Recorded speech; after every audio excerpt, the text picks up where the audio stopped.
Hey guys, tonight we travel back to a time that often feels like a black and white photograph of American innocence. We're heading to the winter of 1956, an era of burgeoning rock and roll, drive-in theaters, and a pervasive sense of post-war optimism. But beneath that clean, suburban veneer, a darkness was stirring, a crime that would snatch two young girls from a movie theater and plunge a city into a mystery that defied all easy answers. This is a story about the end of an era's innocence, a case that unfolded in the full glare of a city's hopeful spotlight, only to dissolve into a frustrating fog of conflicting clues and official incompetence. It's a story where the initial, simple narrative of a teenage runaway fantasy slowly unraveled to reveal something far more sinister and complex. So before you get comfortable, think about the simple freedom of a night out at the movies, the feeling of safety in a crowd. Now, imagine that feeling evaporating into thin air. This case is a slow, heartbreaking burn, a puzzle where every piece seems to belong to a different box. Take a moment to like the video and subscribe, but only if you're ready to look into a mystery that has haunted Chicago for over 60 years. And let me know in the comments when and where you're tuning in from. It's always a little comforting to know we're all in this together, trying to make sense of the shadows. Now dim the lights. Let the world outside fade away. Tonight, the feature presentation is about to begin. Let's ease into tonight's journey together. The murders of the Grimes sisters. Our story begins on a cold, dark evening, December 28, 1956, in the Brighton Park neighborhood of Chicago. Two sisters, Barbara and Patricia Grimes, were excited for a night out. Barbara, at 15, was a thoughtful and responsible high school sophomore. Her younger sister, Patricia, 13, was a bubbly and energetic 7th grader. They were both devoted fans of Elvis Presley, who was, at that moment, the biggest star in the world. His new movie, Love Me Tender, was playing at the Brighton Theater, about a mile and a half from their home, and the sisters had already seen it more than 10 times. On this night, they were going again. Around 7:30 p.m., after getting permission from their mother, Loretta Grimes, the two girls left home with about $2.50 between them, enough for their movie tickets and some snacks. They were expected to be home by midnight. The theater had a double feature, and they planned to stay for both showings of Love Me Tender. It was a simple, innocent teenage night out, the kind of thing that was happening in thousands of towns across America. But midnight came and went, and the Grimes sisters did not return home. Their mother, Loretta, began to worry. She sent her older son and daughter out to wait at the bus stop where the girls would have gotten off. But the last bus came and went, and there was no sign of them. As the hours stretched into the early morning, Loretta's worry turned to panic. She called the police to report her daughters missing. The initial police response was, unfortunately, dismissive. The prevailing theory, held by both the police and much of the public, was a simple one. The girls were just infatuated teenage runaways. They were obsessed with Elvis, and it was widely believed that they had run off to Nashville or even Hollywood, hoping to meet their idol. The newspapers ran with this narrative, portraying Barbara and Patricia not as potential victims, but as flighty, starstruck girls who were causing their mother unnecessary grief. This runaway theory would dominate the early days of the investigation and would prove to be a critical and tragic mistake. While the police focused on the idea that the girls had left voluntarily, a massive search was organized by local volunteers, friends, and family. They canvassed the neighborhood, searched parks and abandoned buildings, and handed out thousands of flyers with the girls' pictures. The city of Chicago was captivated by the story. The disappearance of the two pretty, blonde sisters was front-page news. Elvis Presley himself, from his home in Memphis, made a public radio appeal, pleading with Barbara and Patricia to return home. "If you are good Presley fans," he said in his famous drawl, "you'll go home and be sure to relieve your mother's anxiety." Despite the massive publicity, the days turned into weeks, and there was still no sign of the Grimes sisters. The runaway theory began to wear thin. The girls had left home with almost no money and no extra clothing. They were both described as devoted to their mother and would not have intentionally caused her such pain. Friends of the sisters insisted they were not the type to run away. Slowly, a more sinister possibility began to take hold. The girls had not run away. they had been taken. The investigation began to turn up a series of strange and often contradictory sightings. A friend of the sisters claimed she saw them at the theater that night. She said they seemed to be in good spirits and were excited to see the movie again. But other witnesses came forward with different stories. Several people claimed to have seen two girls who looked like Barbara and Patricia getting into a car with two young men after the movie. The owner of a local diner reported that two girls matching their description had come in late that night, accompanied by two men. He said the girls seemed nervous and quiet. The most compelling sighting came from a woman who had been a passenger on a bus heading downtown. She said she saw two girls who looked exactly like the Grimes sisters on the bus. Long after the movie would have ended, she said they were laughing and seemed happy. This sighting, if true, suggested the girls were still alive and well in the days after their disappearance, which only fueled the runaway theory further. The case was a frustrating mess of conflicting information. Were they runaways who were seen on a bus heading downtown? Or were they victims of an abduction, last seen getting into a car with strange men? The police were chasing dozens of leads, but none of them led anywhere. The entire city was on edge, a community holding its breath, waiting for news. Then, on January 22, 1957, nearly a month after the girls had vanished, the search came to a horrifying end.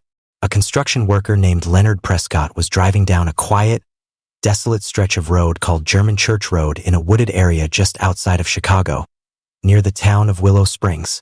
He spotted something in a ditch by the side of the road. It was the naked, frozen bodies of two young girls, lying side by side in the snow. The bodies were quickly identified. They were Barbara and Patricia Grimes. The discovery of the bodies was a brutal and tragic end to the city's hopeful search, and it completely shattered the runaway theory. This was not a story of teenage rebellion. It was a story of a brutal double murder. The crime scene itself, however, only deepened the mystery. The coroner's examination produced a series of bizarre and baffling findings. The girls' bodies showed no obvious signs of fatal injury. There were no gunshot wounds, no stab wounds, no signs of strangulation. There were some small marks and bruises on their bodies, but nothing that would have been fatal. The official cause of death was listed as secondary shock due to exposure to the elements. Essentially, they had frozen to death. But this explanation was deeply problematic. The timeline was a complete puzzle. The coroner initially determined that the girls had likely died within hours of their disappearance, on the night of December 28th. However, their stomachs contained the remnants of the meal they had eaten just before leaving for the theater, and the food was not fully digested. This suggested they had died very soon after eating. But if that was the case, how could one account for the numerous credible sightings of the girls in the days after they disappeared? If they had died on the 28th, who were the two girls seen on the bus, at the diner, and getting into cars? Adding to the confusion, the autopsy found no evidence of sexual assault on either girl, but there were small, unexplained puncture marks found on their bodies, marks that some investigators believed could have been made by an ice pick. The toxicology reports found no traces of drugs or alcohol. The state of the bodies themselves was also strange. When they were discovered, a recent snowfall had just ended. The girls' bodies were lying on top of the fresh snow, not buried beneath it, suggesting they had been dumped at the side of the road very recently, perhaps just hours before they were found. But if they had been held captive for nearly a month, where had they been? And why were they killed by simple exposure to the cold? If their captor had kept them alive for weeks, why then abandon them naked in a ditch to freeze? The investigation, which had been floundering for a month, was now thrown into complete chaos. They were no longer searching for two runaway girls. They were hunting a killer, but the evidence at the scene provided no clear answers, only more questions. The case was a tangle of contradictions. A quick death that contradicted a long disappearance. A brutal crime with no clear cause of death. A month of silence followed by a sudden, public disposal of the bodies. The police were under immense pressure to find a suspect. And in the frantic atmosphere of the investigation, they soon zeroed in on a man who seemed, for a moment, to be the answer to all their prayers. He was a young, down-on-his-luck drifter with a history of petty crime and a passing resemblance to one of the men seen with the girls. His name was Benny Bedwell. He was about to become the central figure in one of the most controversial and questionable confessions in Chicago's history. The search for a phantom killer had found a convenient face, and the story of the Grimes sisters was about to take another dark and troubling turn. With the discovery of the girls' bodies, the Chicago Police Department was desperate for a breakthrough. The public was terrified, the press was relentless, and the case was a national embarrassment. The investigation had been a series of failures, and they needed a win. They found their opportunity in the form of Benny Bedwell, a 21-year-old dishwasher and drifter from Tennessee who had been living in a Chicago flophouse. Bedwell was a known police character with a record of minor offenses like car theft and public intoxication.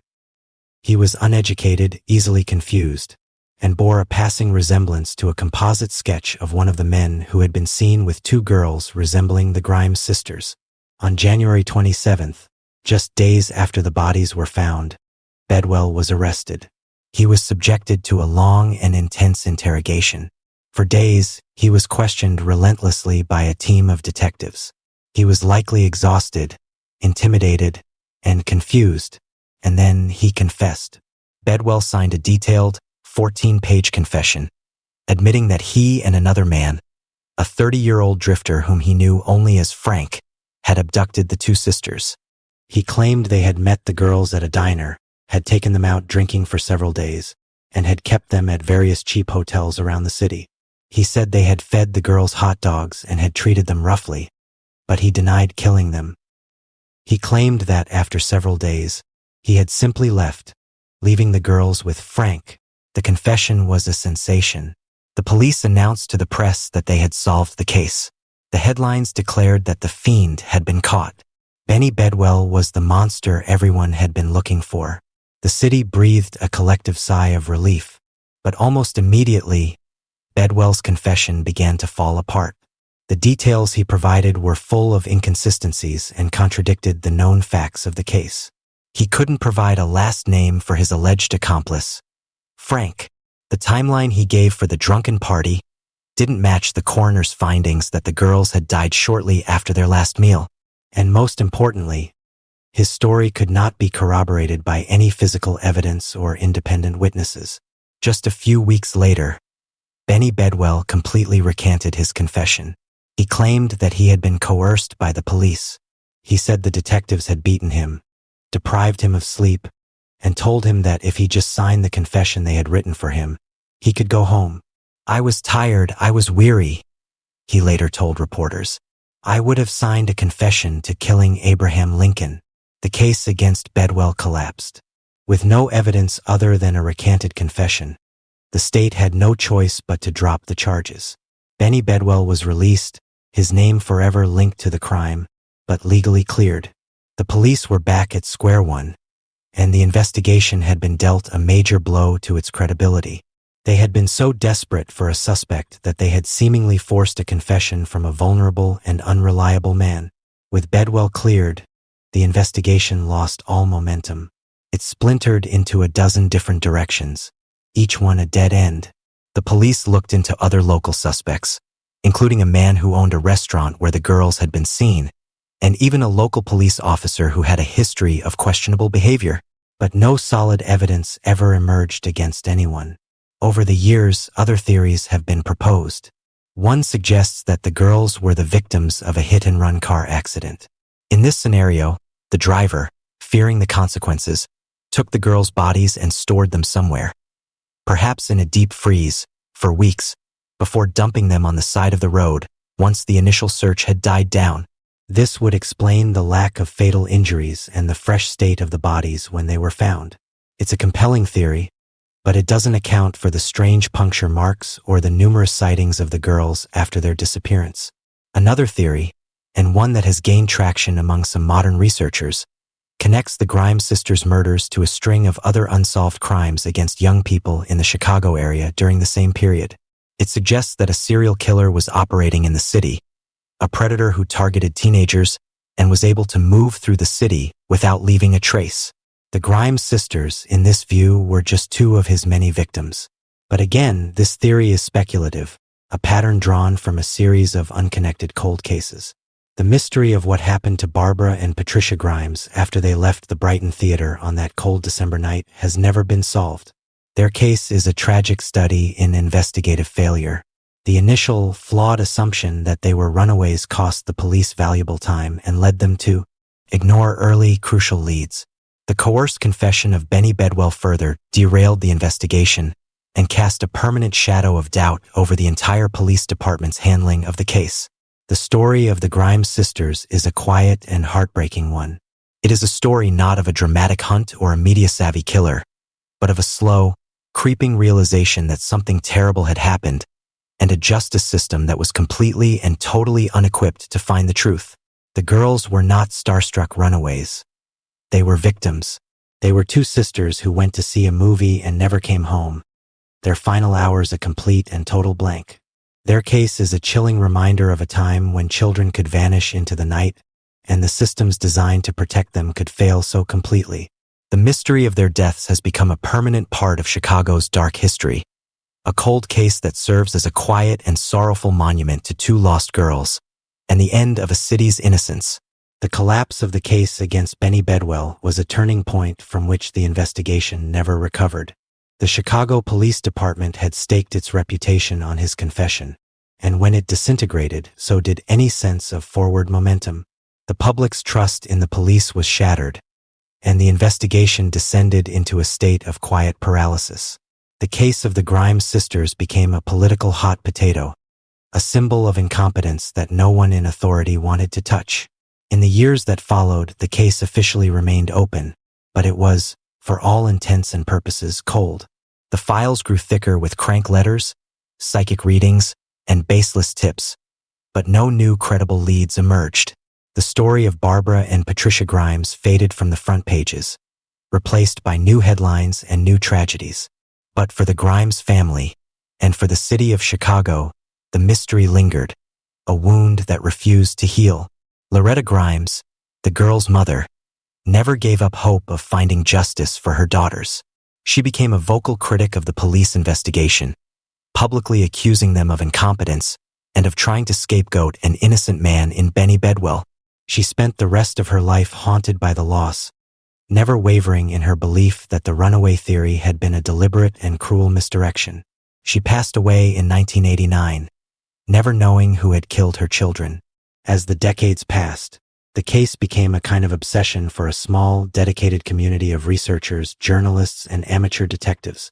They pored over the old case files, re-interviewed surviving witnesses, and tried to piece together the puzzle that had stumped the police. Through their efforts, new details and new theories continued to surface, each one adding another layer of complexity to the already baffling case.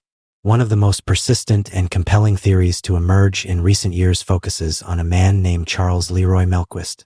Melquist was a local man who, at the time of the murders, would have been in his early 20s. He had a criminal record and was known in the Brighton Park neighborhood. What makes him a particularly strong person of interest is a series of connections that seem too specific to be a coincidence. Melquist worked as a dishwasher at a local restaurant called Dee's Restaurant, a place that the Grimes sisters were known to frequent. Several witnesses had placed the girls at or near the restaurant on the night they disappeared. More significantly, Melquist bore a striking resemblance to Benny Bedwell. In fact, some researchers believe that the police, in their rush to find a suspect, may have arrested the wrong man. They may have had a credible description of Melquist but ended up arresting Bedwell, a man who looked similar but had no connection to the crime. The case against Melquist is entirely circumstantial, but it is powerful.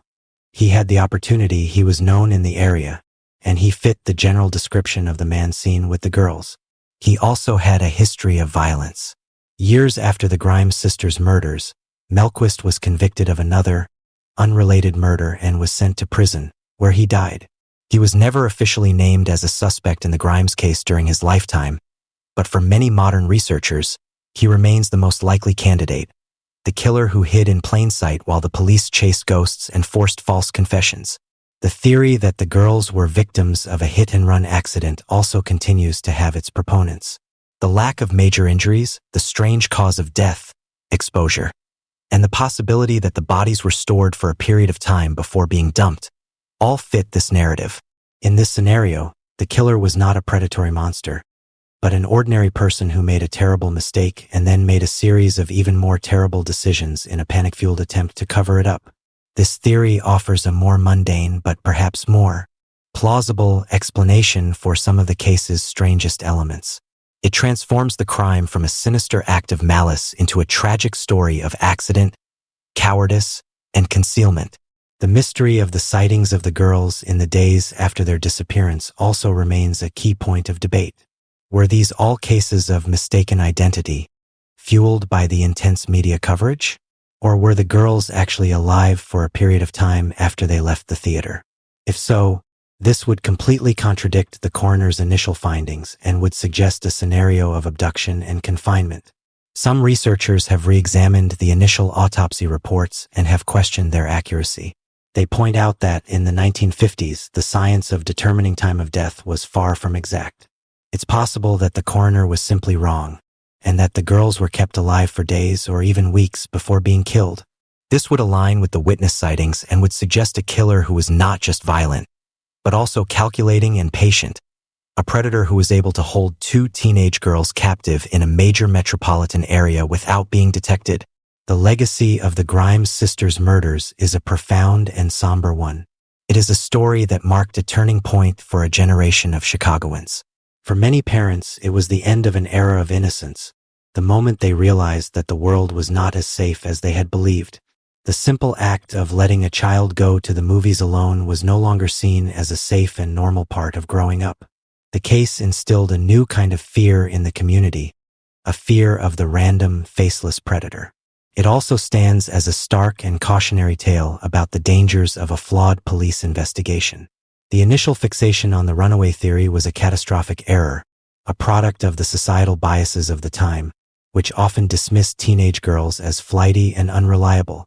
This failure to take the disappearance seriously from the beginning cost the investigation precious time and allowed the trail to go cold. The subsequent coercion of Benny Bedwell's confession was a further stain on the case, a desperate attempt to create a solution where none existed. The case is a powerful example of how a combination of incompetence, pressure, and institutional bias can conspire to make a solvable crime unsolvable. Today, the story of Barbara and Patricia Grimes is largely a memory, a piece of Chicago's dark history, but it is a memory that has been kept alive by those who refuse to let the 2 sisters be forgotten. Their case is often cited in discussions of false confessions and flawed police work. It is a staple of true crime blogs and podcasts, a mystery that continues to fascinate and horrify new generations. We will likely never know the full truth of what happened on that cold December night in 1956. The physical evidence is long gone. The witnesses have passed away. The secrets of that night are likely buried with the killer. All that remains are the unanswered questions. Who were the men seen with the girls? Were the dozens of sightings after their disappearance real or imagined? What is the meaning of the strange puncture marks found on their bodies? And how did 2 sisters, on a simple night out at the movies, vanish from the face of the earth, only to reappear as frozen, silent victims on a lonely country road a month later? The case of the Grimes sisters is not a mystery with a clever twist or a dramatic reveal. It is a story of a slow, unfolding tragedy, a story of a family's grief and a city's failure. It is a quiet, cold case, but its silence is a powerful one. It speaks to the vulnerability of the young, the fallibility of justice, and the enduring pain of a question that has no answer. The girls went to see a movie about a tragic hero, and in the end, they became the tragic heroines of their own real-life story, their final chapter written by an unknown hand, a story whose ending we are still trying and failing to understand. The credits rolled, the theater emptied, but for Barbara and Patricia Grimes, the darkness that followed was a permanent one. The disappearance of Judge Joseph Force Crater. The mysteries we have explored so far have often dealt with the vulnerable and the forgotten, individuals whose lives on the margins made their disappearance or death a quiet, slow-burning puzzle. But there is another kind of vanishing, one that is all the more shocking because of who it happens to. It's the disappearance of a man at the very height of his power and influence, a man who seems to have everything, a man who is a pillar of the community, who one day simply steps out of his life and into thin air. For our next story, we travel to the heart of New York City during the Roaring Twenties and the dawn of the Great Depression. This is an era of speakeasies and political machines, of immense wealth and deep corruption. It is here that a prominent New York State Supreme Court justice, a man with a brilliant career and a complex private life, would walk out of a restaurant and onto a busy Manhattan street and never be seen again. This is not a story of a body found, but of a life that was abruptly and completely erased, leaving behind a tantalizing trail of political intrigue, romantic entanglements, and a mystery that would become one of the most famous missing persons cases of the 20th century. This is the story of the vanishing of Judge Joseph Force Crater. Our story begins in the summer of 1930. New York City was a place of dizzying contrasts. The stock market had crashed the previous year, plunging the nation into the Great Depression. But the city's powerful and corrupt political machine, Tammany Hall, was still running at full steam. Backroom deals, bribery, and scandal were the order of the day. It was a city of secrets, a place where power and crime often walked hand in hand. In this world, Judge Joseph Force Crater was a rising star. At 41, he was a handsome, charismatic, and ambitious man. He had worked his way up from a working-class background to become a respected law professor at Fordham and NYU, and then, just 4 months earlier, in April of 1930, he had been appointed by Governor Franklin D. Roosevelt to a coveted position on the New York State Supreme Court. He was known for his sharp legal mind, his impeccable style, and his connections to the powerful figures of Tammany Hall. To the outside world, he was the very picture of success. But Judge Crater also had a secret life. He was a man who enjoyed the high life of the Roaring Twenties. He was a regular on the Broadway scene, had a fondness for showgirls, and was known to spend lavishly. He had a wife, Stella Crater, to whom he seemed devoted, but he also had at least one mistress, a showgirl named Sally Lou Ritz. He was a man living two lives, the respectable, upstanding judge by day and the high-rolling man about town by night. In the summer of 1930, Judge Crater and his wife were on vacation at their summer home in Maine. In late July, he told his wife he needed to return to the city for a few days to straighten out those fellows. A cryptic remark that she took to mean he was dealing with some political matters. He promised to be back in Maine by her birthday on August 9th. On August 6th, Judge Crater spent the day in his chambers at the courthouse. He was reportedly in good spirits. He had his law clerk cash 2 large checks for him, totaling over $5,100, a massive sum in 1930, equivalent to over $90,000 today. He then took the cash, along with a portfolio full of documents, back to his apartment on Fifth Avenue. He spent some time there sorting through his papers. He told his maid he was going out for the evening and would be back later. That evening, he met 2 friends for dinner at a chop house called Billy Haas's Restaurant in the Theater District. One of the friends was a lawyer named William Klein, and the other was a showgirl named Sally Lou Ritz, his mistress. The dinner was reportedly a pleasant one. They talked, they laughed. Nothing seemed out of the ordinary. At around 9:15 p.m., Judge Crater stood up to leave. He told his friends he was going to see a comedy show on Broadway. He hailed a taxi on the street outside the restaurant. He smiled, waved goodbye to his friends, and stepped into the cab. And then he vanished. Judge Joseph Force Crater was never seen again.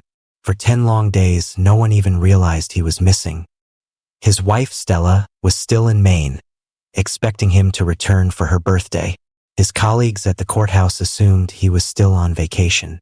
His maid at the Fifth Avenue apartment thought he was staying with friends. It was a perfect storm of miscommunication and assumption.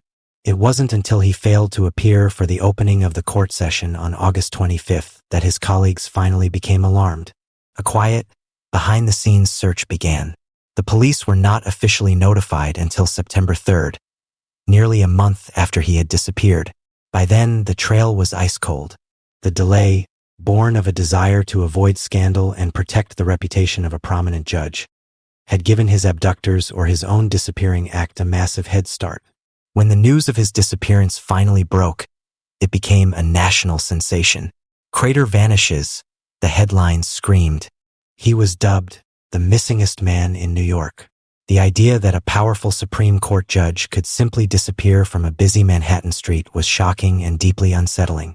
The investigation that followed would become one of the most intense in the city's history, a deep dive into the corrupt and dangerous world of Tammany Hall politics. The police were faced with three main theories. The first was that Judge Crater had simply decided to run away. Perhaps he was tired of his life, his marriage, his career. Perhaps he had taken the cash he had withdrawn that day and had started a new life somewhere else, with one of his showgirl mistresses. This theory was appealing in its simplicity, but it didn't quite fit the man. Crater was at the peak of his career, a man who loved the spotlight and the power that came with his position. Why would he throw it all away? And if he had run away, how had he managed to remain completely hidden for so long, without ever being recognized?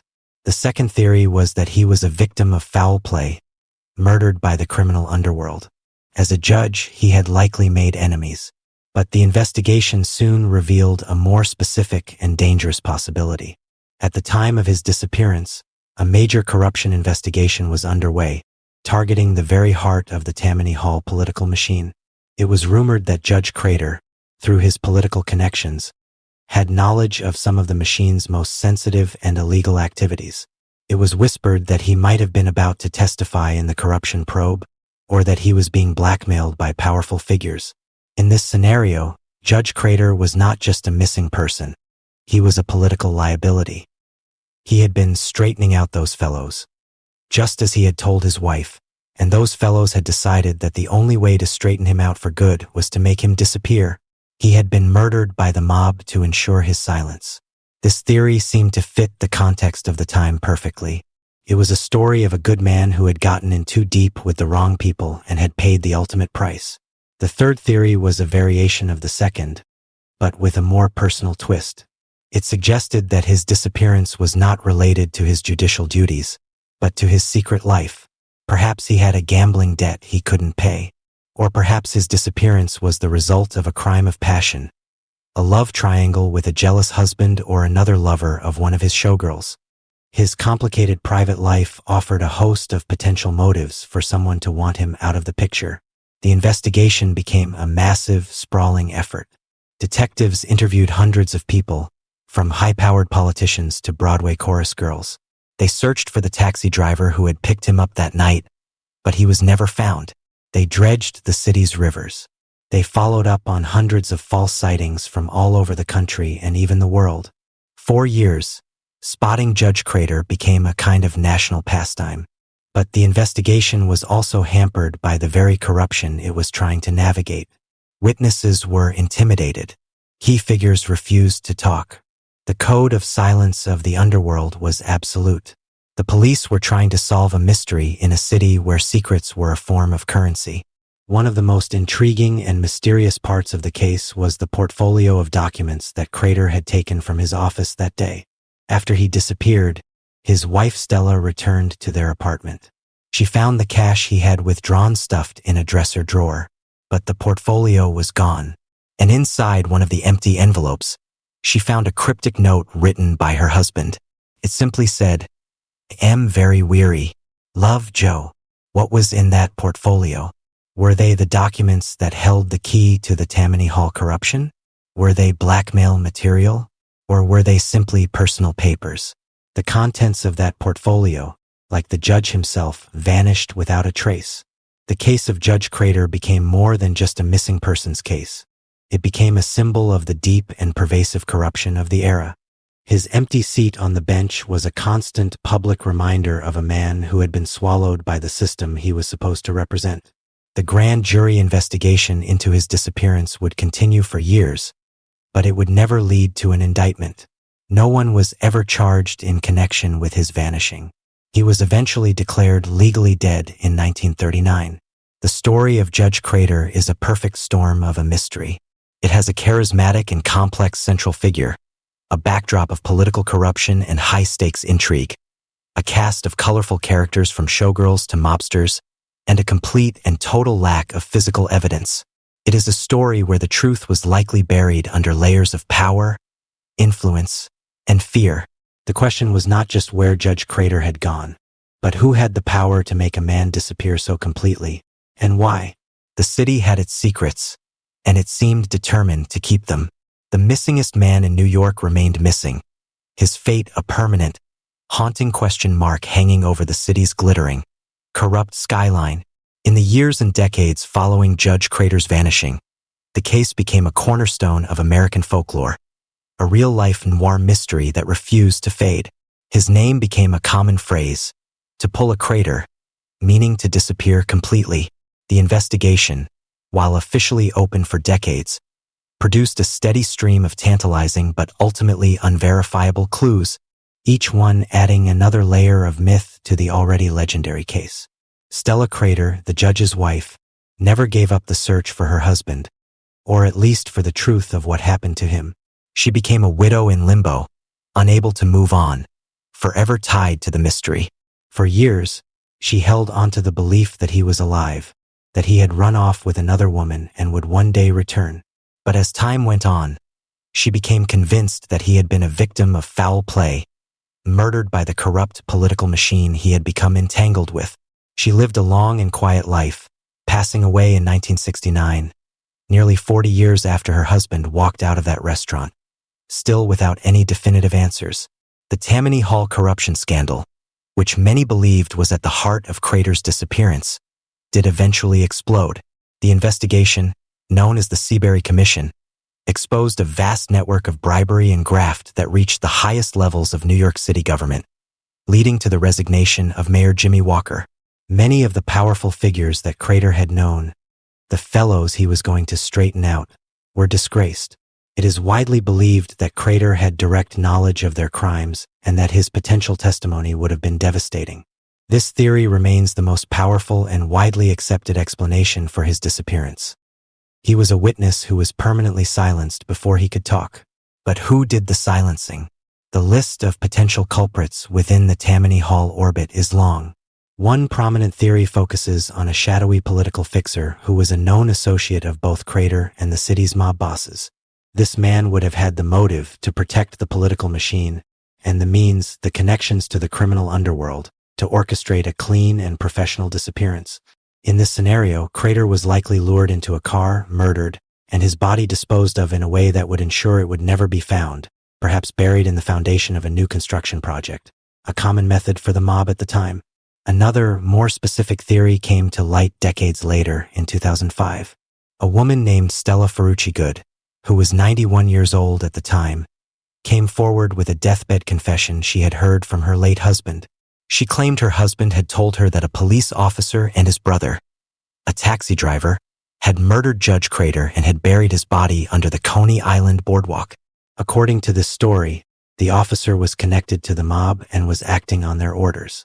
The police investigated this lead, even using ground-penetrating radar to search the area under the boardwalk, but they found nothing.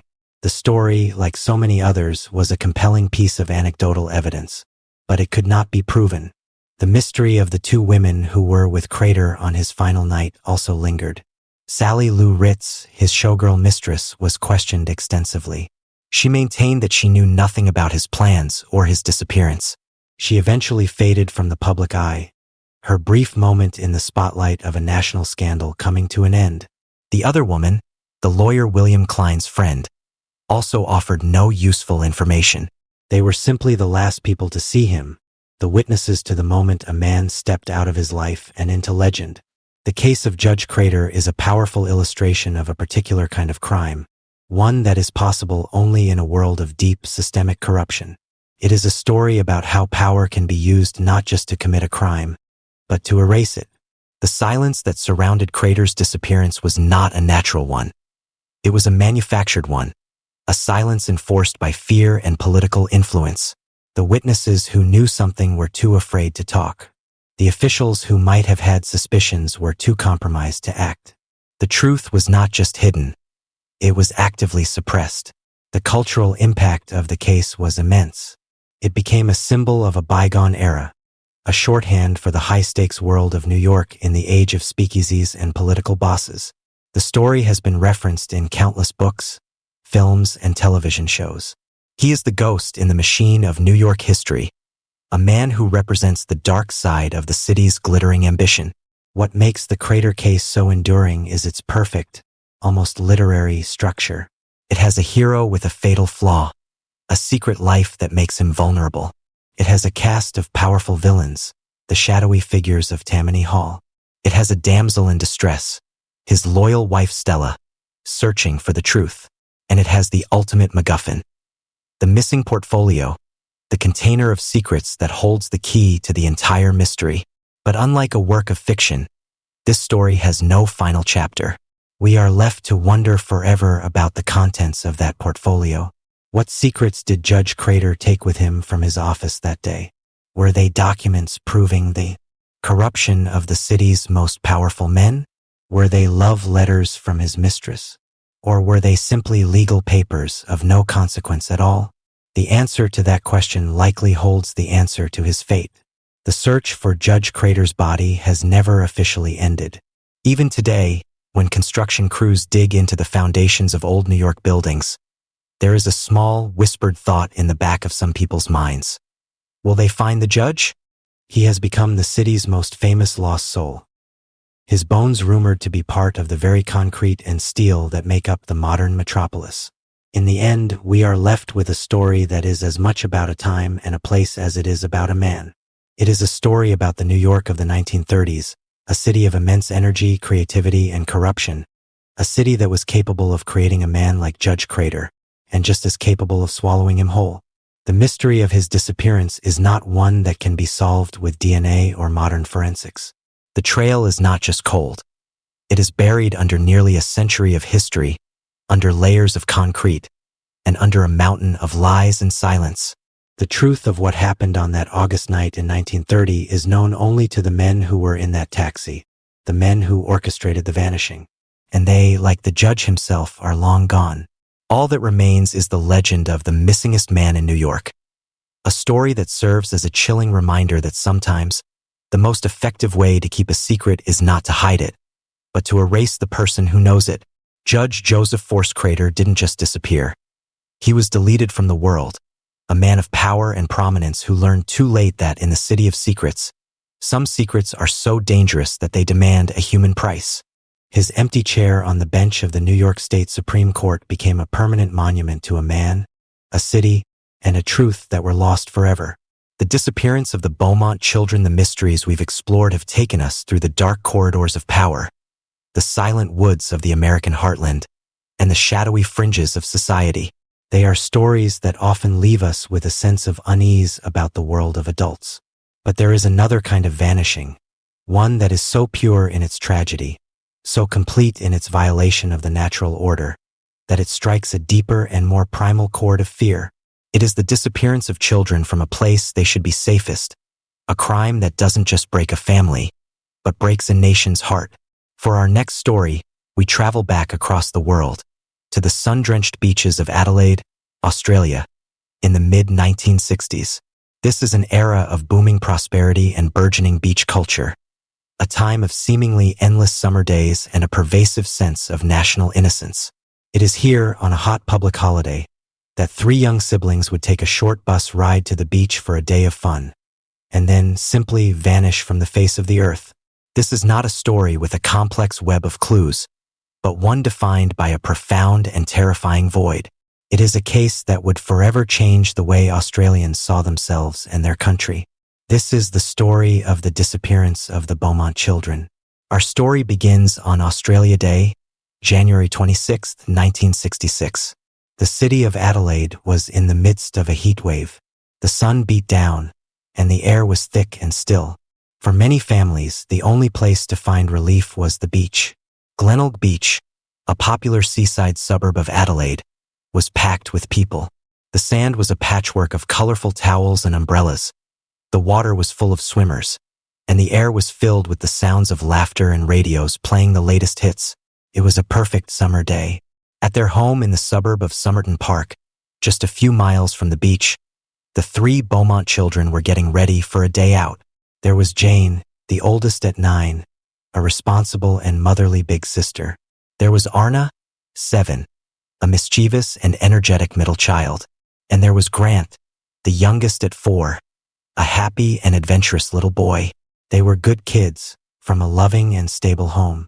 Their parents, Jim and Nancy Beaumont, were hardworking people who had created a comfortable life for their family.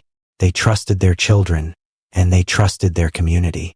In the Australia of 1966, it was not uncommon for children to have a degree of freedom that would be unthinkable today. On that morning, Jane, the responsible older sister, asked her parents if she and her siblings could take the bus to Glenelg Beach by themselves. It was only a 5-minute bus ride. She had made the trip before and had always been reliable. Their mother, Nancy, was hesitant at first.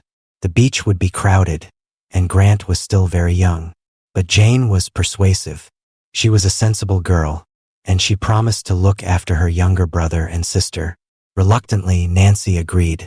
She gave Jane some money for the bus fare and for some snacks, and she reminded her to be back on the 12 o'clock bus. Around 10 a.m., the 3 Beaumont children, dressed in their swimsuits and carrying their beach towels, walked to the bus stop and boarded the bus for Glenelg. They waved goodbye to their mother. It was the last time she would ever see them. Noon came and went, and the 12 o'clock bus arrived without the Beaumont children on it. At first, Nancy wasn't overly concerned. She thought perhaps they had missed the bus and would be on the next one at 2 p.m. In the laid-back atmosphere of 1960s Australia, punctuality was not always a given, especially for kids having fun at the beach. But when the 2 o'clock bus arrived, and then the 3 o'clock bus, and there was still no sign of her children, Nancy's worry began to curdle into a cold, hard knot of fear. She called her husband, Jim, who was at work. He immediately left his job and came home. Together, they drove to Glenelg Beach to search for their children. The beach was still crowded, a sea of anonymous faces and families. They walked up and down the sand, calling out the names of Jane, Arna, and Grant. They scanned the crowds, their eyes darting from one child to another, hoping to see a familiar face.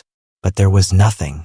As the afternoon sun began to dip towards the horizon, their panic grew. At 5:30 p.m., they went to the police station and reported their 3 children missing. The investigation that followed was one of the largest in Australian history. The disappearance of 3 young children from a crowded public place on a national holiday was an unprecedented event. It struck at the very heart of the nation's sense of safety and innocence. The entire country was captivated and horrified by the story. The faces of the 3 smiling Beaumont children were plastered on the front page of every newspaper. The police launched a massive search. They combed every inch of Glenelg Beach. They searched the sand dunes, the nearby parks, and every building in the area. Hundreds of volunteers joined the search, a community united in a desperate hope. But they found nothing. No clothing, no beach towels, no sign of a struggle. It was as if the 3 children had been erased from the landscape. The investigation then turned to trying to piece together the children's last known movements. A number of credible witnesses came forward, people who had seen the children at the beach that day. A postman who knew the family saw them walking towards the beach around 10:15 a.m. He said they seemed happy and excited. Several other witnesses saw them playing on the grass near the Glenelg jetty, not far from a small pastry shop. Then, a more detailed and disturbing picture began to emerge. Several witnesses reported seeing the 3 children playing with a man. He was described as tall, thin, with sun-bleached blonde hair and a lean, athletic build. He was in his mid-30s. He was seen laughing and playing with the children, splashing with them in the shallow water. They seemed comfortable with him, not at all frightened. One witness said it looked as though he was a family friend or a relative. At around 11:45 a.m., just before they were due to catch the bus home, a shopkeeper at the local bakery saw Jane Beaumont come into the shop. She bought some meat pies and a pasty using a £1 note to pay. This was a strange detail. Her mother had only given her coins, enough for the bus and some cheap sweets. Where had she gotten a £1 note? The most logical and most chilling explanation was that the man she was with had given it to her. The last confirmed sighting of the children came from the postman who had seen them earlier that morning. Around 3 p.m., long after they were supposed to be home, he saw the 3 children walking alone, away from the beach in the direction of their home. They were holding hands and seemed to be in good spirits. He didn't think much of it at the time, but later he would be tormented by the fact that he hadn't stopped to ask them if they were okay. This final sighting was deeply puzzling. If they were walking home at 3 p.m., what had happened to them in the hours between then and when their parents began their search? And where was the tall, blonde man? The police were now faced with a terrifying narrative. It appeared that a predator, a man who was charming and skilled at gaining children's trust, had befriended the Beaumont children on the beach. He had spent time with them, played with them, bought them food, and then somehow had lured them away. The investigation became a nationwide manhunt. The description of the blonde man was circulated everywhere. The police investigated thousands of leads. They looked into every known person of interest in the country, but the man remained a phantom. The case took a bizarre and cruel turn a year later, when Jim and Nancy Beaumont began to receive a series of letters, supposedly from their oldest daughter, Jane. The letters claimed that the children were safe and were being held by the man, who was treating them well. Another letter, addressed to the police, claimed that the man had appointed himself the guardian of the children, and that he would return them to their parents at a designated time and place. The police and the Beaumonts were cautiously optimistic. They arranged to be at the designated meeting spot, accompanied by a discreet police presence. But the man and the children never appeared. It was later determined that the letters were a cruel and elaborate hoax, perpetrated by a teenager who was later identified and admitted to the prank. The brief flicker of hope was extinguished, leaving the Beaumonts even more heartbroken than before.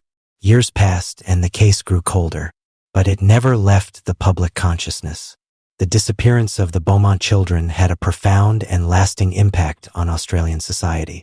It was the moment that the country's carefree, she'll-be-right attitude was shattered. Parents who had once let their children roam freely now held them closer. Doors that had been left unlocked were now bolted shut. A shadow of fear had fallen over the sun-drenched landscape. The Beaumont children became a national symbol of lost innocence. The investigation was officially never closed, but it became a case defined by its what-ifs. What if Nancy Beaumont hadn't let the children go to the beach alone? What if the postman had stopped to talk to them on their walk home? What if one of the hundreds of people on that crowded beach that day had noticed something amiss? The primary suspect has always been the tall, blonde man on the beach, but he has never been identified. Over the decades, a number of high-profile Australian criminals and predators have been suggested as possible suspects, but no definitive link has ever been made. One of the most prominent of these suspects was a man named Bevan Spencer Von Einem, who was convicted in the 1980s for the murder of a young man, a crime that was part of a series of horrific killings in Adelaide known as the family murders. Von Einem fit the physical description of the man on the beach, and some witnesses from his own trial claimed he had bragged about abducting and killing the Beaumont children, but he has never confessed, and there is no physical evidence to connect him to their disappearance. Another suspect was Arthur Stanley Brown, a man who was charged with, but never convicted of, the murder of 2 other young girls in Queensland. Brown bore a striking resemblance to the police sketch of the Beaumont abductor and was known to have been in the Adelaide area at the time. He died in prison before any link could be proven. The case of the Beaumont children is a void. There is no crime scene, no bodies, no physical evidence. There is only an absence. 3 children walked out of their home on a sunny summer morning and stepped into a mystery that has never been solved. Their disappearance is a story with a beginning but no end, a question that has echoed through Australian history for more than half a century. The hope that they might one day be found alive has long since faded, replaced by the more somber hope that their remains might one day be discovered, finally allowing their parents and a nation to know their fate. But for now, they remain forever young, forever smiling in the black and white photographs that have become their only memorial. 3 lost children on a perfect summer's day. In the years and decades following the disappearance, the lives of Jim and Nancy Beaumont were consumed by a grief that had no resolution. They remained in the same house in Somerton Park, a home that was now a quiet, haunted museum of their children's lives. They kept their children's bedrooms untouched, the beds made, the toys on the shelves, as if Jane, Arna, and Grant might walk through the door at any moment. They never changed their phone number. They never moved away. They stayed and they waited. This vigil became the central, heartbreaking narrative of the case. The media would periodically revisit the story, usually on the anniversary of the disappearance, and the image of the stoic, grieving parents, still waiting for news after 10, 20, 30 years, became a powerful symbol of their enduring love and the nation's collective sorrow. Nancy Beaumont, in particular, became a figure of quiet, tragic dignity. She rarely spoke to the press, but her sad, hopeful eyes told a story that needed no words. The police investigation, while officially open, became a cyclical process of reviewing old files and following up on new, often strange, leads. The case took on a life of its own, attracting a steady stream of psychics, amateur detectives, and self-proclaimed confessors. One of the most significant and bizarre chapters in the long search came in 1992, with the publication of a book by a man named Gerard Croiset, a Dutch psychic who claimed to have had visions about the case back in the 1960s. Croiset had been brought to Australia shortly after the disappearance to work on the case. He claimed he had a vision of the children's bodies being buried under a newly constructed building near their home. He identified a specific warehouse and was so convincing that the public raised money to have the floor of the building excavated. The search turned into a media circus, but after digging through the concrete, they found nothing. The failure of the Croiset lead was a major public disappointment and led many to become cynical about the case ever being solved. It was another false dawn, another cruel manipulation of a family's desperate hope. The investigation saw another surge of activity in 2013. A new witness came forward, a man who had been a boy at the time of the disappearance. He claimed that he had been at Glenelg Beach that day and had seen the 3 Beaumont children getting into a car with the tall, blonde man. He also provided a new, more detailed description of the man. This led police to re-examine old witness statements and to focus on a new person of interest, a wealthy and prominent Adelaide businessman who was now deceased. The man had a history of preying on children and owned property near the beach. The police excavated the grounds of a factory he had once owned, once again hoping to find the children's remains, and once again the search yielded nothing. Then, in 2018, another major search was conducted at the same factory site, based on new analysis of anomalies in the ground-penetrating radar scans. The nation watched with bated breath as excavators dug into the earth. It felt, for a moment, like the 52-year-old mystery might finally be coming to an end. But after days of digging, the search was called off. All they had found were animal bones and random debris. It was another dead end, another wave of hope that crashed against the hard reality of a cold case. The disappearance of the Beaumont children is a profound and foundational story in the Australian psyche. It is often referred to as the day Australia lost its innocence. Before 1966, Australia saw itself as a safe, friendly, and somewhat naive country, a place where children were free to roam and communities looked out for one another. The idea that a predator could simply pluck 3 children from a crowded public beach in broad daylight was unthinkable. The case changed everything. It ushered in a new era of parental fear and a more cynical view of the world. The story of the Beaumont children became a cautionary tale, a story told to generations of Australian children to teach them about stranger danger. The freedom that children had once enjoyed was curtailed, replaced by a new culture of supervision and safety. The case did not just destroy one family. It reshaped the childhood of an entire nation. The mystery endures not because of a wealth of strange clues, but because of a profound lack of them. Unlike other famous cold cases, there is no cryptic note, no bizarre crime scene, no taunting killer. There is only a void. The children, the man they were with, the car they may have gotten into. They all simply disappeared from a crowded beach, as if they had stepped through a crack in the world. The most likely scenario, and the one that is accepted by most investigators, is that the children were abducted and murdered on the day they disappeared. The man on the beach was a predator, a skilled and confident manipulator of children. He likely spent time grooming them, gaining their trust with his friendly demeanor and gifts of money and food. He was what is now known as a preferential offender, someone who specifically targets children. He lured them away from the beach to a secluded location, perhaps in his car, and then killed them, disposing of their bodies in a place where they would never be found. This explanation is simple, logical, and terrifying. It doesn't require a grand conspiracy or a supernatural event. It only requires the presence of one single evil individual who was in the right place at the right time. The identity of this man remains the great unanswered question. Over the years, dozens of men have been named as suspects, but the evidence against each of them is entirely circumstantial. Without a body, without a crime scene, without any physical evidence, it is impossible to definitively link anyone to the crime. The Beaumont case is a story of a perfect storm of unfortunate circumstances. It happened in an era before widespread public surveillance, before DNA analysis, before the sophisticated investigative techniques we have today. The police in 1966 did the best they could with the tools they had, but they were hunting a ghost. In 2017, the South Australian government offered a $1 million reward for information leading to a resolution of the case, one of the largest rewards in the country's history. But even that has failed to produce any new, credible breakthroughs.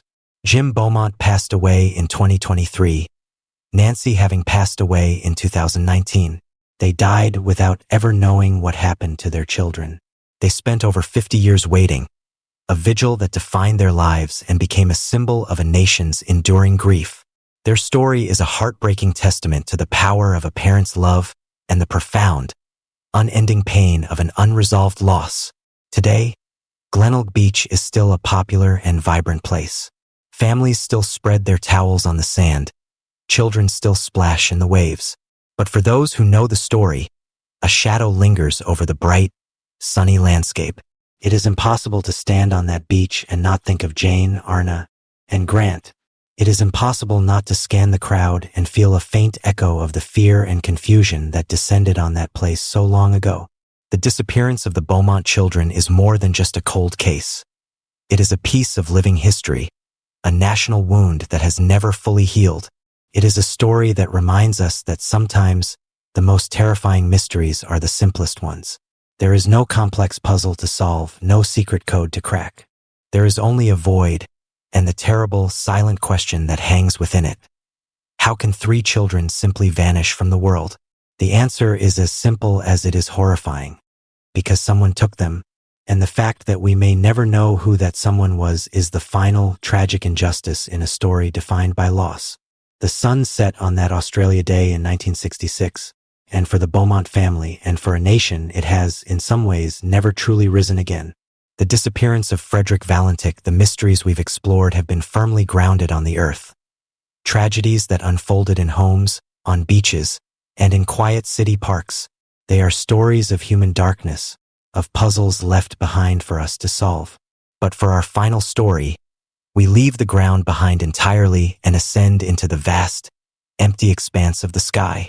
It is here, in the lonely cockpit of a small airplane, that a young pilot would engage in a final, terrifying conversation with an unknown entity, before vanishing so completely that his disappearance has become one of the most compelling and debated UFO encounters in modern history.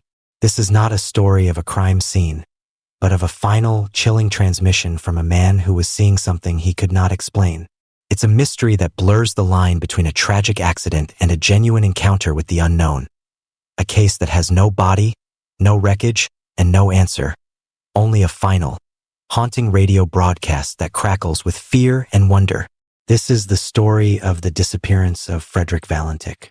Our story begins on the evening of Saturday, October 21st, 1978, in southern Australia. Frederick Valentik was a 20-year-old pilot with about 150 hours of flying time. He was described by his family and friends as a quiet, serious young man, a bit of a dreamer, and a passionate believer in UFOs. He had a deep interest in the subject, had collected articles, and had told his family he had seen strange things in the sky before. On this particular evening, he was undertaking a training flight. His plan was to fly his single-engine Cessna 182 from Moorabbin Airport near Melbourne, across the Bass Strait to King Island, a small island about halfway to Tasmania, and then return. It was a routine flight, a journey of about 125 miles over open water. Valentik took off from Moorabbin at 6:19 p.m. The weather was clear, the visibility was good, and the flight was proceeding normally. He was in regular radio contact with air traffic control in Melbourne, providing routine updates on his position and altitude. For the first 45 minutes of the flight, everything was perfectly ordinary. Then, at 7:06 p.m., as Valentik was flying over the Bass Strait, just off the coast near Cape Otway, his calm, professional radio demeanor changed. He keyed his microphone and contacted Melbourne Air Traffic Control. His voice was now tinged with a note of confusion and unease. He asked the controller, Steve Roby, if there was any other known aircraft in the area. Roby replied that there was no other traffic near his position. Valentik then reported that he could see a large aircraft below him, but he couldn't identify it. He said it had 4 bright lights, which he described as landing lights. He reported that the aircraft had passed over him at high speed, about 1,000 feet above him. This was the beginning of a radio transmission that would last for nearly 7 minutes, a conversation that would become one of the most famous and chilling recordings in the history of aviation mysteries. The transcript of this final communication is a journey into one man's escalating confusion and fear. Valentik continued to describe the strange aircraft. He told Roby, "It seems to be playing some sort of game. He's flying over me 2-3 times at a time at speeds I could not identify." His voice was now clearly strained. Roby, a seasoned air traffic controller, was trying to make sense of the situation. He maintained his calm, professional tone, repeatedly assuring Valentik that there was no other aircraft on his radar. Valentik's description became more bizarre. He said the aircraft was long and had a green light and was metallic-like. It's all shiny on the outside. He reported that the object was now orbiting above him, moving at a speed he couldn't estimate. His breathing was becoming more labored, his words more rushed. Then, the most chilling part of the transmission began. Valentik reported that his own aircraft was now having engine trouble. "My engine is rough idling," he said, his voice laced with a new urgency. "It's got a rough idle. I've got it set at 23, 24, and the thing is coughing." At this point, it seemed that the strange object was having a physical effect on his plane. The interaction had moved from a simple sighting to a direct, physical encounter. Roby asked him to identify the aircraft. Valentik replied, "I cannot. It's not an aircraft." This was a stunning statement. An experienced pilot, looking at something in the sky, was now certain that what he was seeing was not a conventional plane. The final moments of the transmission are a descent into pure, high strangeness. Valentik reported that the object was now hovering directly above him. He said, "It's hovering and it's not an aircraft." Then, in his last recorded words, he keyed the microphone and transmitted a sound that was not a word, but a noise. For 17 seconds, a strange, metallic, scraping sound was broadcast over the radio, and then there was only silence. Frederick Valentik and his Cessna 182 had vanished.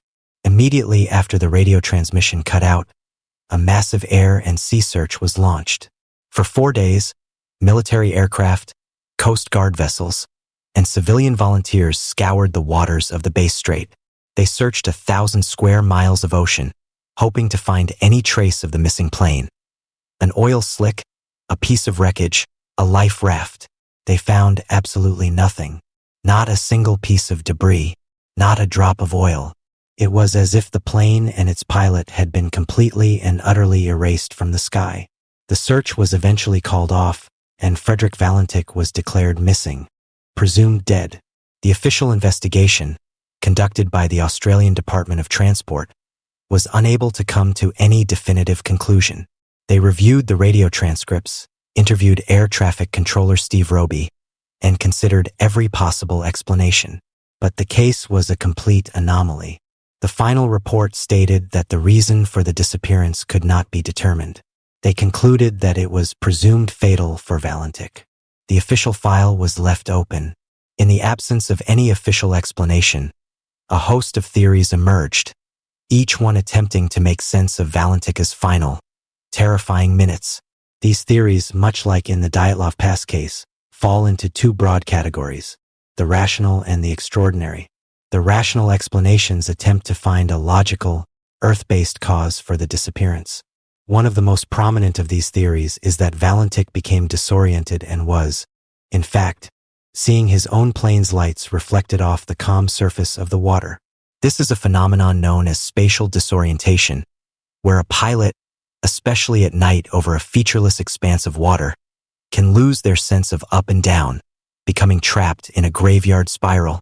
In this scenario, Valentik would have been flying in circles, his plane banking, and what he perceived as another aircraft with bright lights was simply the reflection of his own Cessna. The metallic scraping sound at the end of the transmission would have been the sound of his plane hitting the water. This theory is plausible and is favored by many skeptics. It accounts for his confusion and the lack of any other radar contact. However, it doesn't fit all the facts. Valentik was not an inexperienced pilot. He was trained for night flying over water, and his description of the object, that it was long, had a green light, and was orbiting him at high speed, is difficult to reconcile with a simple reflection. Furthermore, the air traffic controller, Steve Roby, has always maintained that Valentik sounded rational and coherent, not like a man who was disoriented and in a panic. Another rational theory is that Valentik was involved in some kind of illicit activity, perhaps drug smuggling, and that the entire UFO story was a pre-planned deception to cover his own disappearance. In this scenario, he would have staged the strange radio conversation, then landed his plane at a remote, secret location, and simply walked away to start a new life. This theory is intriguing, but it lacks any evidence. There was nothing in Valentik's background to suggest he was involved in any criminal activity. He was a quiet young man who lived with his parents, and it would have been an incredibly elaborate and risky plan to execute. Then, there are the more extraordinary explanations, the ones that take Valentik at his word. This is the theory that he did, in fact, have a genuine encounter with an unidentified flying object. Proponents of this theory point to a number of supporting details. Valentik was a known UFO enthusiast. He wasn't just a random pilot who stumbled upon something strange. He was someone who was actively looking for and interested in the phenomenon. His description of the object, a fast-moving, metallic craft with bright lights, is consistent with thousands of other UFO reports from around the world, and there is the matter of corroborating evidence. In the weeks and even hours surrounding Valentik's disappearance, there was a wave of UFO sightings reported all along the coast of the Bass Strait. Several people on the ground reported seeing a strange, fast-moving green light in the sky on the very night that Valentik vanished. One plumber, Roy Manifold, even took a series of photographs of the sunset over the water that evening. When he developed the film, he found a strange metallic object in the corner of one of the frames, seemingly moving at high speed out of the water. The authenticity of this photograph has been debated, but for many, it is a tantalizing piece of evidence that suggests Valentik was not hallucinating. If he did encounter a UFO, what happened to him? The theories range from the benign to the terrifying. Was he simply a witness to a craft that was so advanced its presence caused his plane's engine to fail, leading to a fatal crash? Or was it something more direct? Was he deliberately buzzed, harassed, or even attacked by the object? Or, in the most fantastic of all scenarios, was he and his entire aircraft abducted by an alien intelligence? This abduction theory, as outlandish as it sounds, is the one that has made the Valentik case a cornerstone of UFO lore. The idea that a pilot and his plane could be taken, plucked from the sky without a trace, is a powerful and terrifying one. The strange metallic sound at the end of his transmission is often interpreted by proponents of this theory as the sound of the craft being taken aboard a larger vessel. The case of Frederick Valentik is a perfect enigma. It is a story where every explanation, whether rational or extraordinary, requires a leap of faith. To believe the rational explanation, you have to believe that an experienced pilot became so profoundly disoriented that he mistook his own reflection for an orbiting alien craft, and that he was able to describe his own impending crash with such strange, specific detail. To believe the extraordinary explanation, you have to accept the possibility that we are not alone in the universe, and that on a clear October night in 1978, A young Australian pilot had a close encounter of the most terrifying and final kind. The mystery is not just what he saw, but what we are willing to believe. And the silence that followed his final, strange transmission has left a space big enough for every possible theory to take flight. In the immediate aftermath of Frederick Valentika's disappearance, the Australian public and media were consumed by the mystery. The official investigation, while concluding with an unsatisfying shrug, had laid out a set of facts so strange that they invited endless speculation. The debate between a rational explanation and an extraordinary one began almost immediately and has never truly ended. The skeptics and proponents of the rational theories continued to build their case around the idea of pilot error and disorientation. They pointed to Valentika's flight record. While he had 150 hours of flying time, he had also failed some of his training exams on multiple occasions. He had twice been cited for flying into controlled airspace without clearance and had once flown into a cloud, a dangerous maneuver for a pilot not certified for instrument-only flight. This, they argued, painted a picture not of a seasoned expert, but of a young, somewhat reckless pilot who was prone to making mistakes. Could his interest in UFOs have made him more susceptible to misinterpreting a mundane phenomenon as something extraordinary? This psychological component is key to the disorientation theory. The argument is that Valentik, a believer in UFOs, was primed to see something strange. When faced with a confusing situation, perhaps the lights of a distant squid boat, a meteor, or his own reflection, his mind filled in the blanks with the narrative he was already familiar with. The engine trouble could have been a separate, coincidental mechanical failure that compounded his panic. The final, metallic scraping sound could have been the sound of the microphone being dropped or dragged across the cockpit console as the plane entered its final, fatal dive. This explanation is neat, self-contained, and requires no belief in anything beyond the known laws of physics and psychology. It is a plausible scenario, but for many, it feels like an attempt to force a round peg into a square hole.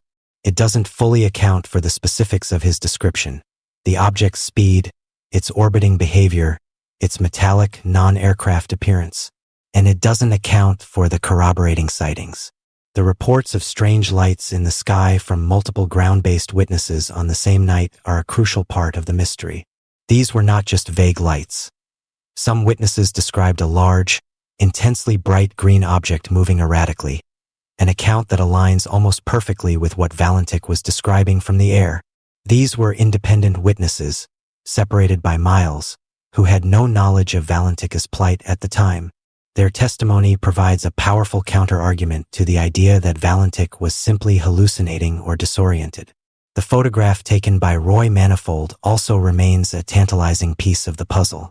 While its authenticity has been challenged, with some suggesting the object is simply a lens flare or a photographic anomaly, others maintain that it shows a genuine, solid object moving at incredible speed. The fact that it was taken in the same area on the same evening is a coincidence that is hard to ignore. In the years following the disappearance, the Valentik family, particularly his father, Guido, became dedicated researchers trying to find answers. They were convinced that Frederick had encountered a UFO and had been taken. They pointed to his final, calm statements to the air traffic controller, arguing that he was not a man in a panic, but a man who was carefully and accurately describing what he was seeing. They believed the government was covering up the truth, hiding evidence of extraterrestrial activity in the Bass Strait. This belief in a government cover-up is a central tenet for many who believe in the UFO theory. They argue that the Australian military and intelligence agencies knew more than they were letting on. The Bass Strait is a strategically important waterway, and it is not impossible that there was sensitive military or experimental aircraft activity in the area that night. Could Valentik have stumbled upon a secret experimental military craft, a black project drone or plane? This would explain the non-conventional appearance and high speed of the object, as well as the government's official silence on the matter.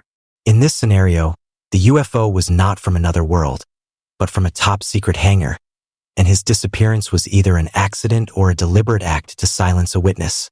This secret military craft theory is a compelling middle ground between pilot error and alien abduction. It offers an explanation for the strangeness of the encounter without requiring a belief in extraterrestrials. But like all the other theories, it is pure speculation, with no declassified documents or whistleblowers ever coming forward to support it. The legacy of the Frederick Valentic case is a profound one. It is one of the most well-documented and credible close encounter cases in history. The existence of the official air traffic control recording makes it unique. We are not relying on second-hand accounts or memories filtered through time. We have a real-time audio document of a man's final moments, a recording of his voice as he encounters something that he cannot comprehend. To listen to the recording is a deeply unsettling experience. You can hear the shift in Valentik's tone, from the calm professionalism of a routine flight to a growing sense of confusion, then to genuine fear and wonder. It is the sound of a rational mind confronting the irrational. The case has become a cornerstone of ufology, a classic case that is cited in almost every book and documentary on the subject. It is a story that has been analyzed and debated endlessly. The final 17 seconds of metallic, scraping noise have been subjected to intense audio analysis, with some claiming to hear faint, whispered voices hidden within the static, while others dismiss it as meaningless noise. But beyond the world of UFO research, the story of Frederick Valentik is a deeply human tragedy. It is the story of a young man with a passion for flying who went out on a routine evening and never came home. It is the story of a family left with a void that can never be filled, a grief compounded by the profound strangeness of their loss. We are left with a mystery that is, in many ways, perfect. It is perfectly balanced between the plausible and the fantastic. Every piece of evidence can be interpreted in at least two different ways. The strange lights can be a UFO or a reflection. The engine trouble can be a result of an external force or a simple mechanical failure. The final, strange sound can be an alien abduction or the crash of a small plane into the sea. The case forces us to choose what we believe. It pushes us to the edge of the known world and asks us to look out into the darkness and decide for ourselves what might be out there. There is no easy answer, no comfortable conclusion. The search for Frederick Valentik is over. The search for an explanation is not. His story has become a modern myth, a campfire tale for the technological age. He is the pilot who flew too close to a truth he wasn't meant to see. The man who radioed a message from the edge of reality and then disappeared forever. We will likely never know what happened on that October night in 1978 over the dark waters of the Bass Strait. The ocean keeps its secrets well, but the final, haunting transmission of Frederick Valentik continues to crackle through the decades, a permanent and unsettling reminder that the sky above us is vast, and that there are still mysteries within it that defy our understanding. He asked the air traffic controller, "Is it known of any aircraft? Is there any strange aircraft flying below?" And the answer, echoing back through time, seems to be a profound and eternal "we don't know." His voice, and the scraping sound that followed, is the last word in a story that has no end. The Yuba County Five, the mysteries we have explored in this series have taken us to some strange and desolate places, to the edge of the sky, to the heart of a city's corruption, to the quiet, haunted rooms of a family home. They are stories of individuals, of singular events that left a permanent scar. But there is another kind of tragedy, one that is not about a lone victim or a phantom killer, but about a group of friends, a band of brothers who walked out into the night together and vanished into a mystery that is as heartbreaking as it is profoundly baffling. For our final story, we travel to the rugged, snow-choked mountains of Northern California in the dead of winter, 1978. This is a story about 5 young men, all with mild intellectual or psychiatric disabilities, who drove up a lonely mountain road for reasons no one can understand, and walked away from their perfectly good car to meet a strange and tragic fate. This is not a story of a clear crime, but of a series of inexplicable decisions and a puzzle of human behavior that defies all logical explanation. This is the story of the Yuba County Five. Our story begins on the evening of Friday, February 24th, 1978, in the small Northern California city of Yuba City. 5 young men, all close friends, were getting ready for a night out. They were part of a day program for adults with mild disabilities and were all passionate basketball fans. Their favorite team, the Gateway Gators, had a big game that night at California State University, Chico, about 50 miles to the north. They were excited to go and cheer them on. The 5 men were Gary Mathias, 25, Bill Sterling, 29, Jack Hewitt, 24, Ted Weiher, 32, and Jack Madruga, 30. They were, in many ways, inseparable. They lived with their families, worked simple jobs, and spent most of their free time together.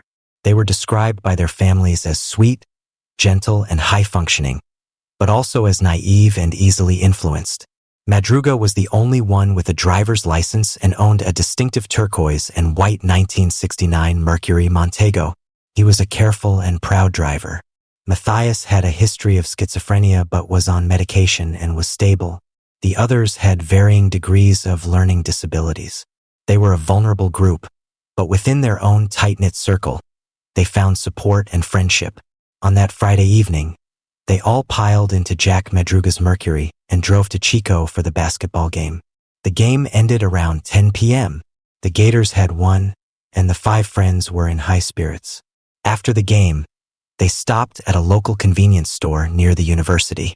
They bought snacks and drinks, soda, milk cartons, and candy bars. The clerk at the store remembered them well. They were happy, a little loud, but polite. They got back in their car and drove off into the night around 10:15 p.m. It was the last time any of them would be seen alive. They were all expected home that night. When they didn't return by the next morning, their families began to worry. This was highly unusual. The men were creatures of habit and were always in close contact with their parents. A missing persons report was filed, and a search began. The police were immediately faced with a baffling puzzle. The drive from Chico back to Yuba City was a straight shot south on Highway 99, a major, well-traveled road. It was a simple 1-hour drive. There was no reason for them to have gotten lost, but the five men and their car had vanished without a trace. For 3 long, agonizing days, there was no sign of them. Police searched the highways. They checked with friends and relatives. But it was as if the car and the 5 men inside had simply been erased from the world. Then, on February 28, a forest ranger, driving up a remote, snow-covered mountain road deep in the Plumas National Forest, made a strange discovery. Parked on a high, unpaved logging road, about 70 miles away from Chico and in completely the wrong direction from their homes, was Jack Madruga's 1969 Mercury Montego. The location of the car was the first profound mystery of the case. They were found at an altitude of 4,500 feet, high in the mountains, in the middle of a snowstorm. The road they were on was not a shortcut. It was a rough, unmaintained service road that led to a remote ranger station, a road that would have been almost impassable in the winter weather. Why had they driven up here? Madruga, who loved his car, would never have intentionally taken it on such a dangerous and damaging road. The car itself only deepened the mystery. It was stuck in a snowdrift, but it was in perfect working order. The keys were still in the ignition. There was more than enough gas in the tank to have driven them back down the mountain and out of the snow. The men could have easily pushed the car out of the shallow drift. There was no reason for them to have abandoned it. Inside the car, police found the wrappers from the snacks and the empty cartons of milk and soda they had bought at the convenience store. It seemed they had sat in the car for a period of time, eating their snacks before getting out. But why? The most baffling part was the direction of travel. To get to this remote spot from Chico, they would have had to make a deliberate and conscious decision to turn off the main highway and drive east, up into the mountains, for hours into a worsening snowstorm. It was a journey with no logical purpose, a complete and total deviation from their path home. The police were now faced with a terrifying scenario. The 5 men had abandoned their perfectly good car in the middle of a blizzard on a remote mountain road and had walked off into the freezing wilderness. A massive search of the surrounding forest was launched, but the conditions were brutal. A major snowstorm had dumped several feet of fresh snow on the area, burying any tracks and making a ground search nearly impossible. For months, the search continued, but the mountain kept its secrets. The 5 friends were gone. The winter snows eventually melted, and spring came to the Sierra Nevada. The search for the Yuba County 5 resumed with a new urgency. For months, there was nothing. Then, in early June, over 3 months after the men had disappeared, a group of motorcyclists, exploring a remote trail in the Plumas National Forest, came across a horrifying sight. About 19 miles from where the car had been found, they discovered a Forest Service trailer at a remote campsite.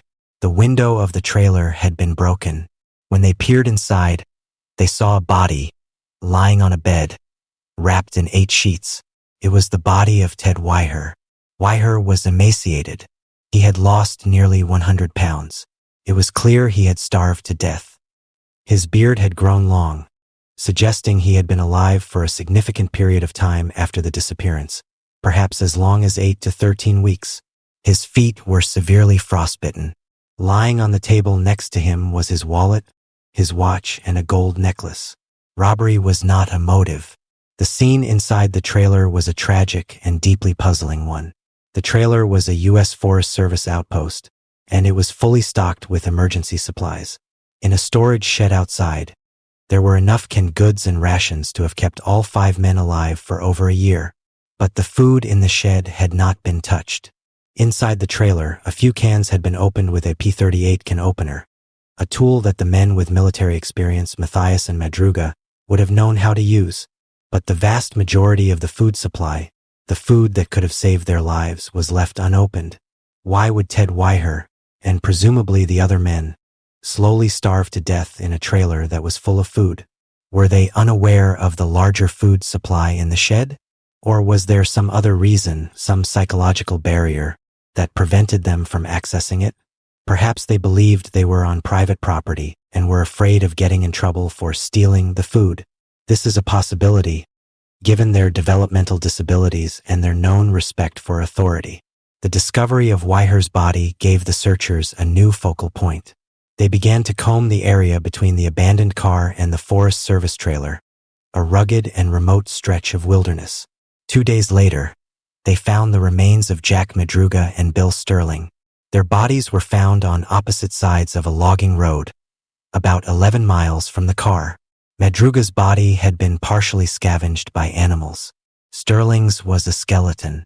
It appeared they had died of hypothermia, giving up on their journey long before they ever reached the trailer. A short time later, another 2 miles from the trailer, searchers found a single tennis shoe and the partial skeletal remains of Jack Hewitt. His father was able to identify the bones from a vertebra and the shoe as belonging to his son. Like Madruga and Sterling, he had succumbed to the elements, another soul lost in the vast, indifferent wilderness. 4 of the 5 men had now been found, but one was still missing, Gary Matthias. Despite the most extensive search in Plumas County history, no trace of Gary Matthias has ever been found. His fate is the final great mystery of the case. Did he, too, perish in the wilderness, his body simply never discovered? Or did he somehow survive and walk out of the forest to start a new life somewhere else? The tennis shoe found near Hewitt's remains was Matthias's, and the fact that Ted Weiher was found in the trailer, 19 miles from the car, suggests that at least 2 of the men, Weiher and Matthias, had survived the long, arduous walk through the snow. Why would Matthias's shoe be with Hewitt? Had he given his shoes to his friend in a selfless act? And if he had made it to the trailer with Weiher, what had happened to him? Had he stayed with his friend until he died of starvation? And then, in a final, desperate act, had he walked back out into the wilderness, hoping to find help? The case of the Yuba County 5 is a profound and heartbreaking puzzle of human behavior. There is no clear evidence of foul play. There was no killer, no monster in the woods. The mystery lies in the series of inexplicable decisions made by the 5 men themselves. Why did they drive up that remote mountain road in the first place? One theory centers on Gary Matthias. He had friends in the small town of Forbestown, which was in the general direction they were heading, though still a long way off their path. Is it possible that Matthias, perhaps in a moment of confusion or a desire to see his friends, had convinced the others to take a shortcut over the mountain? Madruga, the driver, was known to be easily led by his friends. Perhaps he had reluctantly agreed to the plan, not realizing how treacherous the mountain road would be in the winter. This theory is plausible, but it doesn't explain why they abandoned their car. Even if they had gotten stuck, the car was their only source of shelter and warmth. To leave it and walk 19 miles through a blizzard up to a higher altitude is a decision that defies all logic. This has led to the second main theory, that the men were not alone, that they were either chased up the mountain road by someone, or that they encountered someone on the road who frightened them so much that they fled their car on foot. This would explain their strange route and their decision to abandon the safety of their vehicle. There is one piece of evidence that supports this theory. A man named Joseph Shans told police that he had been driving up the same mountain road on the night the men disappeared. His car had gotten stuck in the snow, and as he was trying to free it, he suffered a heart attack. He said that as he lay in his car, in and out of consciousness, he saw another car pull up behind him. He saw a group of men and a woman with a baby get out. He heard them talking, and then they turned off their headlights and seemed to continue their conversation in the dark. A little later, he saw another set of headlights coming from the other direction, which he believed was a pickup truck. He called out for help, but the figures all went silent, and the lights were turned off. Hours later, his own car finally started, and he was able to drive back down the mountain. Could the group of men Sean saw have been the Yuba County Five? And could the occupants of the second vehicle, the pickup truck, have been the reason they fled? It's a tantalizing possibility. It suggests that the men were not lost, but were running from a perceived threat. But who was in the other vehicle and what did they do? Sean's story is uncorroborated, and his medical state at the time makes his memory potentially unreliable. The mystery of the Yuba County Five is not a whodunit. It is a whydunit. It is a case that forces us to look at the world through the eyes of five vulnerable young men, to try to understand the logic or the panic that led them on their final, fatal journey. The answers are not in a police file or a forensic report. They are lost to the snows of the Sierra Nevada and to the quiet, confused minds of the five friends who walked into the wilderness together and never came back. The search for Gary Mathias continues, in a sense, to this day, a final, missing piece of a puzzle that is already impossibly, tragically complex. The discovery of the four men's remains answered the question of their fate, but it did little to solve the central, baffling mystery of their behavior. The case became a complex psychological puzzle, a story where the why was infinitely more compelling and more elusive than the what. In the years that followed, investigators and family members would circle back again and again to the strange and contradictory clues, trying to construct a narrative that made sense of the inexplicable. The scene inside the Forest Service trailer, where Ted Weiher's body was found, remains one of the most poignant and frustrating aspects of the case. Here was a man who had survived a 19-mile trek through a blizzard, only to slowly starve to death in a room adjacent to a shed filled with more than a year's worth of food. The official explanation has always been that the men, particularly Weiher, were either unaware of the larger food cache in the shed, or that their intellectual disabilities and respect for authority created a psychological barrier. They knew it wasn't their property, and in their minds, opening the cans in the shed would have been stealing. This is a heartbreakingly plausible theory. It paints a picture of men who were so conditioned to follow the rules that they would rather starve than break one, even in the most desperate of circumstances. This theory is supported by the state of the trailer itself. Only a few cans from inside the trailer had been opened, and it was done with a P38 can opener, a military tool that Mathias and Madruga would have known how to use from their time in the army. This suggests that Mathias, at least, was with Weiher in the trailer for some period of time. Weiher, however, was found with his own can opener in his pocket and used. Did he not know how to operate it? Or was he in such a weakened state that he was completely dependent on Mathias? The question of Gary Mathias looms largest over the final chapter of this story. He is the ghost at the center of the mystery. His sneakers were found near the body of Jack Hewitt, suggesting a possible act of compassion, giving his shoes to a friend who was struggling. This act seems to contradict the idea of a simple, panicked flight. It suggests a group of friends trying to help each other, even as they were succumbing to the elements. But if Mathias made it to the trailer with Weiher, as the evidence of the opened can suggests, what happened to him? The most likely and most tragic scenario is that he stayed with his friend Weiher for weeks, rationing the small amount of food they had found inside the trailer. When Weiher finally succumbed to starvation and his gangrenous, frostbitten feet, Mathias, now alone, would have been faced with a terrible choice. He could stay in the trailer and meet the same fate, or he could make one last, desperate attempt to find help. Investigators believe that Matthias likely left the trailer, perhaps trying to walk back down the mountain or to find another road, alone, weakened by weeks of malnutrition, and facing the vast, unforgiving wilderness. His chances of survival would have been almost zero.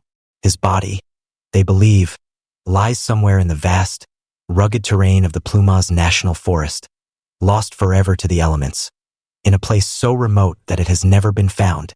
This narrative of a tragic series of bad decisions culminating in a desperate but futile struggle for survival is the most widely accepted explanation for the case. It is a story without a villain, without a monster. The killer was the mountain itself, the snow, the cold, and a cascade of poor choices made by a group of vulnerable men who found themselves in a situation they could not comprehend. But the theory of foul play, of an encounter on that lonely mountain road, has never been entirely dismissed. The story told by Joseph Shans, the man who suffered a heart attack in his car, remains a tantalizing what if.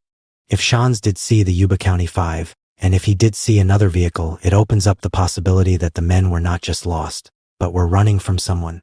This theory would explain their most inexplicable decision, abandoning their perfectly good car. If they were threatened by someone in another vehicle, perhaps with a weapon, fleeing on foot into the woods might have seemed like their only option. In this scenario, the men were not just victims of the elements.